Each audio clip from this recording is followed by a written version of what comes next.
The Diary of Dr. X, Episode 22, Food Pollution. I've spoken a lot about the social aspects of sustainability so far. Well, what about the facts behind the ecological crisis itself, you ask? Time to start getting you up to speed, my friends. Well, for starters, many people think of pollution as an unintended byproduct of industrial production or activity. This is far from the truth in most cases. As I've presented the issue in my lectures under the title Products as Pollution, many perfectly legal products continue to be both manufactured and sold despite the fact that it is widely known to both scientists and the corporations producing them that the only appropriate label for them is in fact pollution. Let's start with an issue which is central to us all. Guess you have all heard at least a little bit about air and water pollution, even in the CCCP media. Pretty difficult for them to avoid giving them at least cursory coverage due to continuing pressure from ecological activists, or they wouldn't say a thing about them either. But there is a more insidious form of pollution that receives virtually no media coverage at all. You see, it is well documented in the ecological literature that the majority of the toxins we are exposed to actually come from the food we eat, rather than from the water we drink or the air we breathe. Well over 50% in fact. And why doesn't this receive any coverage in the CCP media? The answer is simple. The big media conglomerates are commercial enterprises, reliant upon advertising revenues for their profits, and a very large percentage of their advertisers sell food in one way or another. Add them up on TV one day. It would be a threat to their bottom line to make an issue of it for fear of losing their sponsors. Now, there are two things you need to know in order to understand the issue of food pollution. The first is what types of chemicals are problematic, namely persistent organic pollutants. And the second is how the process of biological amplification itself works. Firstly, persistent organic pollutants, or POPs for short, are a class of artificial chemicals with the following 5 characteristics. 1. They are persistent. They do not break down quickly through natural or biological processes or are not biodegradable. 2. They are organic compounds or have a carbon-based molecular structure like that of all living cells. 3. They are polluting, toxic, or poisonous. In fact, many are known carcinogens or mutagens, which cause cancer or genetic mutations, respectively. 4. They are fat-soluble or absorbable by fatty tissues and therefore subject to accumulation in living tissues. And 5. They occur in forms which allow them to travel great distances throughout the biosphere, such as aerosols or liquids. Some of the most notorious POPs include, but are not limited to, the organochlorine insecticides which were introduced into the market shortly after World War II, such as DDT, aldrin, chlordine, heptachlor, and industrial chemicals such as PCBs and dioxins. Many such chemicals last for decades, or like DDT, can even break down into more toxic compounds, DDE more specifically in the case of DDT.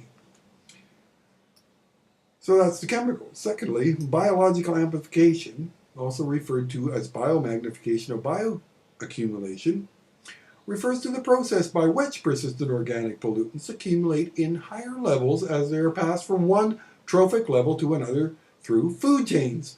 A trophic level refers to how a species gains its nutrition. A food chain refers to which species get eaten by which in sequence, hence a chain. So how does the process work? Well, let's say an area has been sprayed with DDT, which accumulates in the water and soil, contaminating each blade of grass which grows from it with 1 part per million of the chemical. An insect eats many blades of grass of this type, and the chemical accumulates in their bodily tissues, leading to a concentration of 10 parts per million. A frog eats many such insects, leading to a concentration of 100 parts per million. A fish eats many such frogs, say a trout, leading to a concentration of 1,000 parts per million. And a human eats many such trout, and the concentration increases further. Though the numbers used in this example are hypothetical, I think you can clearly see how this scenario might be problematic. and the way in which even a small amount of toxic contamination at the base of the food chain can lead to much higher levels at the top. Food chains basically create a pollution amplification effect once POPs are introduced into ecological systems. This implies that species higher up the food chain, such as humans, who are at the top, are at greater risk from the effects of biological amplification of POPs or food pollution than other species are. Carnivores or meat eaters generally are also at greater risk. This is because, as a general rule, the levels of such toxins are higher in meat than in fruits, grains, and vegetables. This provides a good ecological argument for limiting the amount of meat in your diet, and particularly your animal fat intake, which is where such toxins accumulate, being, once again, fat soluble. You think there might be a bit of a link to breast cancer there? After all, DDT contamination has been found in the breast milk of Inuit women in the high Arctic, despite the fact that it has never been used anywhere near that area because there is no agriculture there. But they do import food nowadays, and of course these chemicals are widely dispersible. I use two examples from the literature to illustrate this process in class. The first example is from Ted Williams' 1990 article from Ottawa magazine, Lessons from Lake Apopka. It's a tragic story in the definitive sense of the word. You see, Lake Apopka in the state of Florida was drained in the early 1940s, reducing it to about 2/3 of its former size. The marshlands, which had previously bordered it, were then intensively farmed for about 4 decades to sweet corn and other vegetable crops in what were known as muck farms. These were incredibly productive, being a former lake bed, producing up to 3 crops per year in the Florida climate. They were also heavily dosed with organochlorine pesticides, especially DDT, during this period, since these chemicals were not banned for domestic use until the late 1970s through the early 80s. All well within the manufacturer's recommendations, of course, the amounts they were using.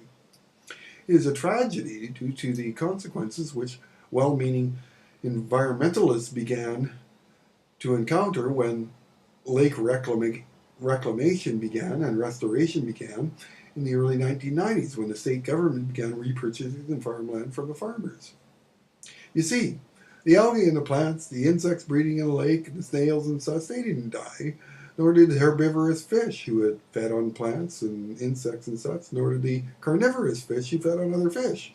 But the fish eating birds at the top of the food chain, unfortunately, they began bleeding from the eyes and the beaks and convulsing before they died, all symptoms of organochlorine pesticide poisoning.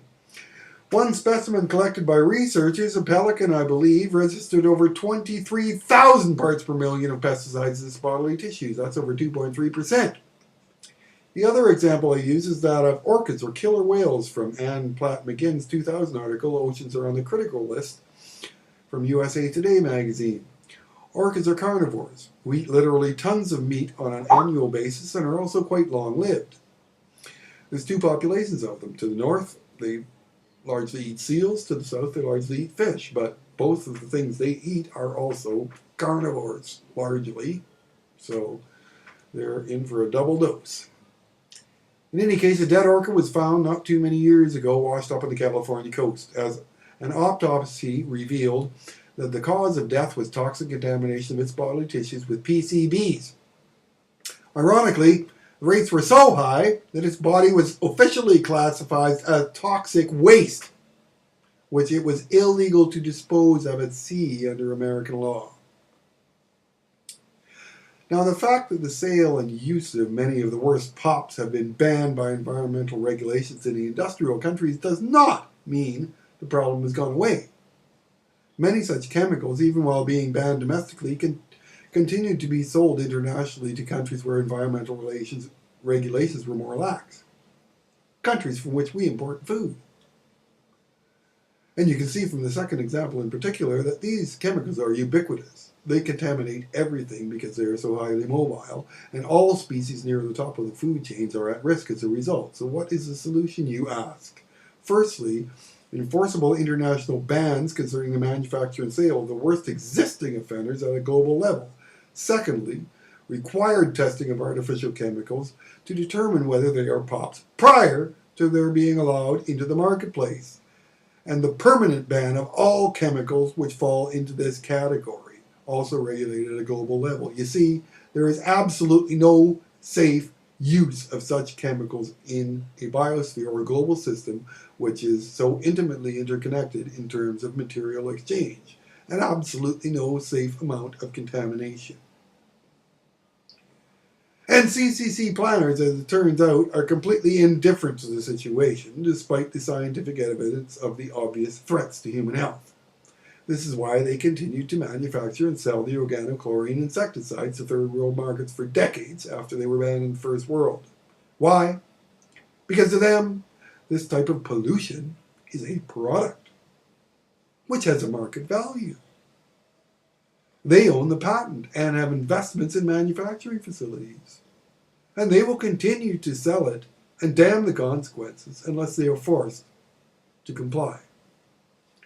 Sad but true, unfortunately.